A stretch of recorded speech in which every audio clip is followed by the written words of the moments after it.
Bridgewater, New Jersey, CNN, President Donald Trump, a man known for his bluntness, was anything but on Saturday, failing to name the white supremacists or alt-right groups at the center of violent protests in Charlottesville, Virginia. Instead, the man whose vicious attacks against Hillary Clinton, John McCain, federal judges, fellow Republican leaders and journalists helped define him both in and out of the White House simply blamed many sides. Trump stepped to the podium at his New Jersey golf resort and read a statement on the clashes, pinning the egregious display of hatred, bigotry and violence on many sides. It has been going on for a long time in our country, not Donald Trump, not Barack Obama, he said. It has been going on for a long, long time. It has no place in America. We should call evil by its name, tweeted Utah Senator Orrin Hatch, the most senior Republican in the Senate. My brother didn't give his life fighting Hitler for Nazi ideas to go unchallenged here at home. Very important for the nation to hear at POTUS describe events in #Charlottesville for what they are, a terror attack by #white supremacists, tweeted Senator Marco Rubio, a competitor for the 2016 GOP presidential nomination. Mr. President, we must call evil by its name. These were white supremacists and this was domestic terrorism, tweeted Senator Cory Gardner, a Colorado Republican. Scott Jennings, a former special assistant to President George W. Bush, said Trump's speech was not his best effort, and faulted the president for failure to acknowledge the racism, failure to acknowledge the white supremacy, failure to acknowledge the people who are marching around with Nazi flags on American soil. In his decades of public life, Trump has never been one to hold back his thoughts, and that has continued in the White House, where in his 7 months as president it has become clear that he views conflicts as primarily black and white. Trump's Twitter account has become synonymous for blunt burns, regularly using someone's name when he feels they slighted him or let him down.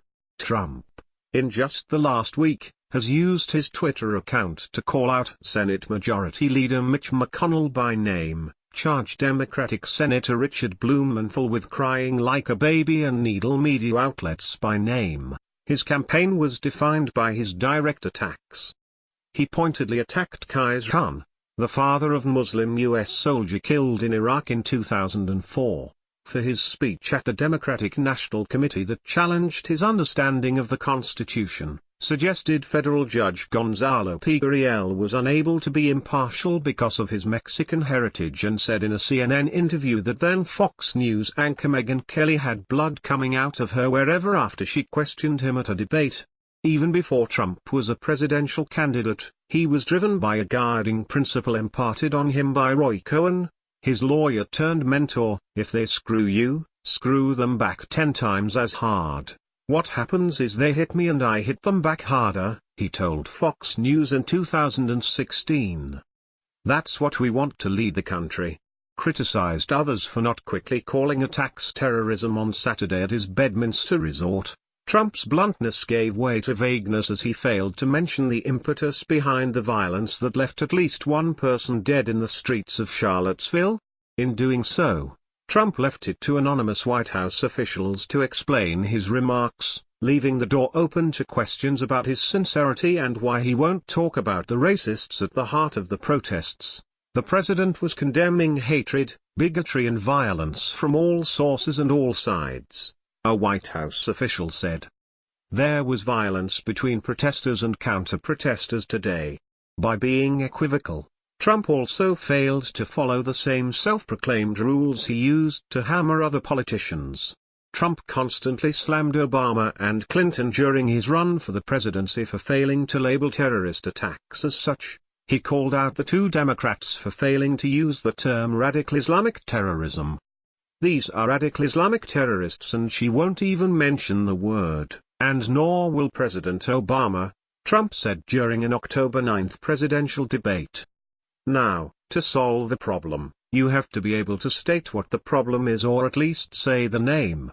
Trump declined to do just that on Saturday. as video of white nationalists flooded TV screens across the country hours after a smaller group marched through Charlottesville at night holding tiki torches and chanted, "You will not replace us." Instead, Trump called for a swift restoration of law and order and said the federal government was ready, willing and able to provide whatever other assistance is needed. He saluted law enforcement for their response and said he spoke with Virginia Governor Terry McAuliffe, a Democrat, about the attack.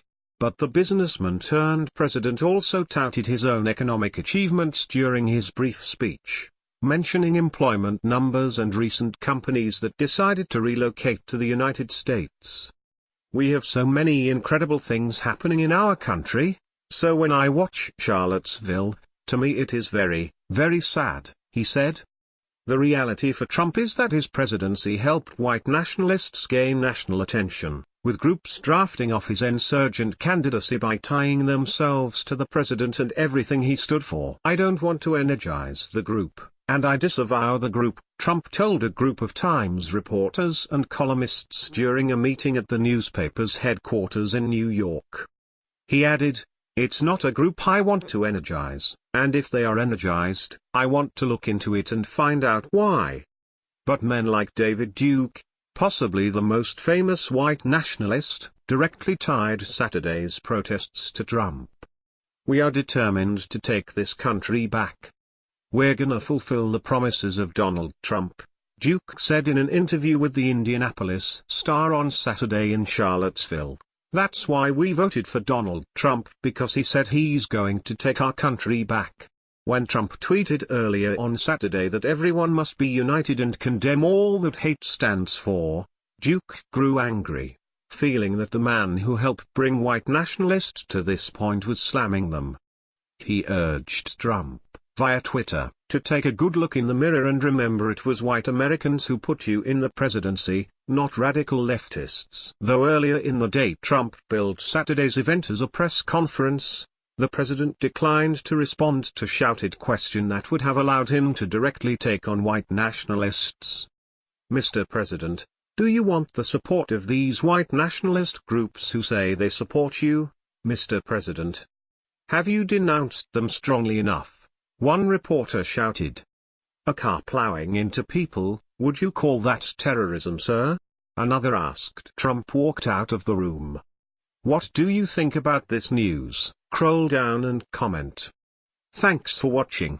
Please subscribe. Goodbye, see you again.